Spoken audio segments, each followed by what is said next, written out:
இன்றைக்கி கோவக்காய் புளிக்குழம்பு செஞ்சிடலாம். அது ஈஸியாக செய்கிறது அப்படின்னா, நமக்கு காலையில் வேர்க்கடலை சட்னி வச்சோம் தோசைக்கு அது மீந்துருச்சு. அந்த வேர்க்கடலை சட்னி அதை வேஸ்ட் பண்ணாமல் அதில் கோவக்காய் புளிக்குழம்பு வச்சிடலாம். அது எப்படி கேட்டு பார்ப்போம். ஈஸி. காலையில் வச்ச சட்னி இருந்தாலே நம்மளுக்கு போதும். தோசைக்கு வச்ச சட்னியோ இருந்தாலே போதும், நம்ம செஞ்சிடலாம் சமையல் டக்குன்னு. நம்ம தாளிக்கலாம். கடுகு, ஜீரகம், மிளகு, ஒரு 4 மிளகு, கொஞ்சம் வெந்தயம், அவ்வளோதான். அது பொரிஞ்சிடுச்சு. இப்போ கருவேப்பிலை போட்டுக்கலாம்.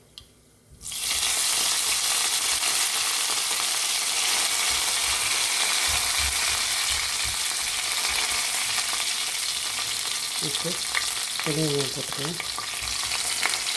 சின்ன வெங்காயம் போட்டுக்கலாம்.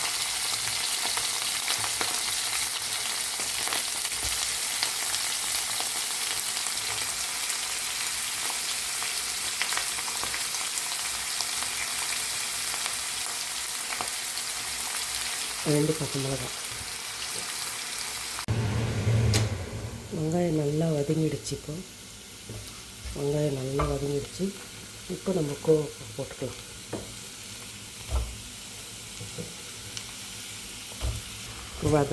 கொஞ்ச நேரம் கலரி விட்டுட்டு கோவக்காய் வேக கொஞ்சம் டைம் எடுக்கும்.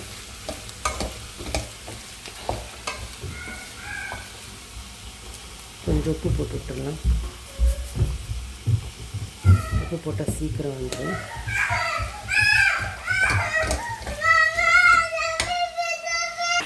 மூடி போட்டு சிம்மில் கொஞ்ச நேரம் வேக விடலாம். கொஞ்சம் கொஞ்சம் வேகட்டும். கொஞ்சம் வதங்கிடுச்சு. இப்போ கொஞ்சம் தண்ணி விட்டு வேக வச்சுக்கணும். அதுக்கு தண்ணி ஊற்றிட்டு வச்சு கொஞ்ச நேரம் வேகட்டும்.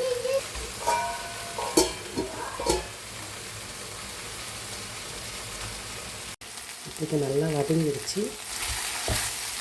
வதங்கினதும் இப்போ இதில் வந்துட்டு நம்ம வேர்க்கடலை சட்னியில் எவ்வளோ காரம் இருக்குன்னு தெரியாது. அதை டேஸ்ட் பண்ணி பார்த்துட்டு அதுக்கு தகுந்த மாதிரி கொஞ்சம் மிளகாத்தூள் சேர்த்துக்கோங்க. 1/2 டீஸ்பூன் சேர்த்துக்கோங்க. காரம் நிறைய இருக்குது வேர்க்கடலை சட்னியில். அதனால் 1/2 டீஸ்பூன் சேர்த்துருக்கேன். அவ்வளோதான். கலருக்காக சேர்த்துக்கிறேன்.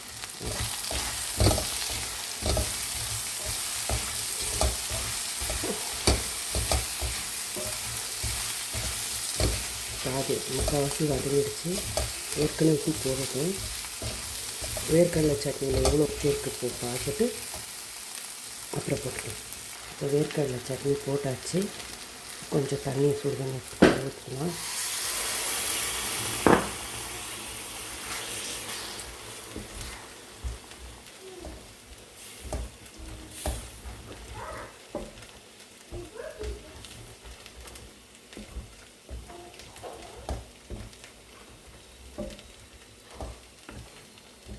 தண்ணி பத்தலை, இன்னும் கொஞ்சம் தண்ணி ஊற்றிக்கலாம்.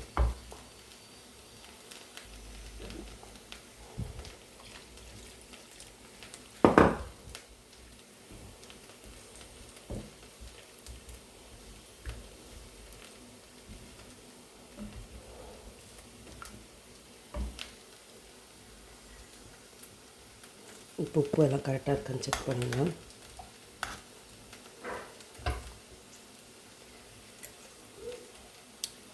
எனக்கு உப்பு பத்தலை.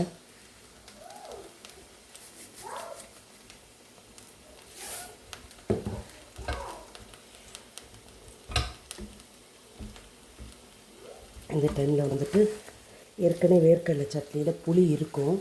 அதனால் நீங்கள் பார்த்து புளி சேர்த்துக்கோங்க. எனக்கு புளி இருக்குது, அதனால் நான் புளி சேர்த்துக்கலை. வேணும் கொஞ்சமாக புளி சேர்த்துக்கலாம். நான் அதிகமாக புளி சேர்த்துக்க மாட்டேன். லெமன் தான் ஊற்றுவேன் அதுக்கு. இப்போ மூடி போட்டு ஒரு 20 நிமிஷம் வேக வச்சிடலாம். ஏன்னா ஏற்கனவே முக்கால்வாசி வெந்துருச்சு. இப்போ ஒரு 10 நிமிஷம்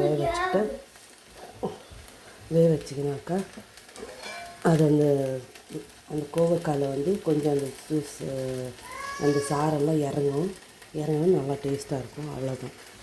கொஞ்சம் வேவட்ட ஒரு சின்ன துண்டு சர்க்கரை போட்டுக்கிறேன். ஏன்னா கொஞ்சம் டேஸ்ட்டுக்கு நல்லாயிருக்கும். கொஞ்சம் டேஸ்ட்டுக்கு சர்க்கரை போட்டுக்கணும்.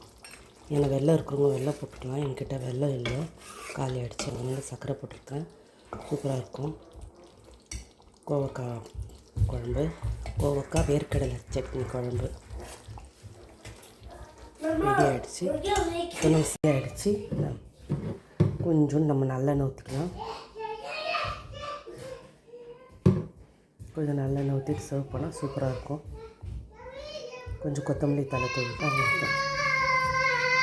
கொத்தமல்லி தழை தூவி வச்சு நம்ம புளிக்குழம்பு, நம்ம கோவக்காய் வேர்க்கடலை சட்னி குழம்பு ரெடி.